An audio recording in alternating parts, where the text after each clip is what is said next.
في إطار عصرنة خط السكة الحديدية بين الجزائر ووهران، تم إنجاز مشروع خط ازدواجية السكة الحديدية الرابط بين العفرون وخميس مليانة. المشروع يعرف تقدم معتبر في الأشغال، فحوالي 53 من أصل 55 كيلومتر تم الانتهاء منها. حوالي كيلومترين هي المسافة الباقية لأشغال ازدواجية السكة الحديدية الرابط بين العفرون وخميس مليانة. هنا بمقطع بلدية بومدفع لولاية عين دفلة تتضافر الجهود التقنية والبشرية لإنهاء الأعمال الترابية الباقية لوضع خط السكة رقم 3. مقطع بومدفع مقطع حركة أشغال جد عالية، يتكون من عدة ورشات على مسافة 1 كيلومتر ونصف.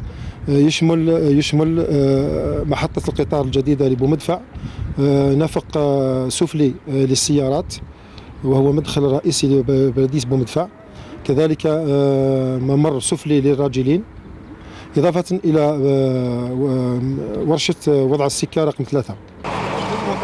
التحدي الذي وجده كمال ورفقاؤه خلال إنجاز مقطع بومدفع هو كيفية استكمال أشغال المشروع دون توقف حركية خط السكة الحديدية للقطار القديم. تحد تطلب تحكما تقنيا عاليا. المشكل في هذا المشروع أن لازم الأشغال تندار والقطار ما يحبسش. القطار لازم يكمل يدير الجزائر وهران الجزائر، وهذه تتطلب منا تحكم تقني في الفازاج تاع الاشغال، وبقانا نديروا هذا الممر تاع السيارات اللي مكننا باش نغلقوا هذا المقطع هذا. محطة حواسنية بومدفع ووادي الجر هي ما تبقى في هذا الشطر، في حين الورشة الخاصة لإنجاز محطة سيدي الخضر تعرف تقدما كبيرا في الأشغال.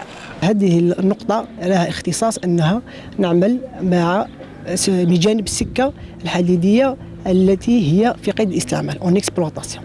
عملنا بفازاج، نحن نعمل بفازاج الأول لإنجاز نصف النفق السفلي، والثانية لإنجاز النصف الثاني. هذا المكسب الجديد سوف يدعم أولا عملية النقل وعملية تنقل المسافرين، حيث أن سرعة القطار سوف تصل إلى 160 كيلومتر في الساعة، إضافة إلى ما كلفه هذا المشروع من مجهود ومن منشآت.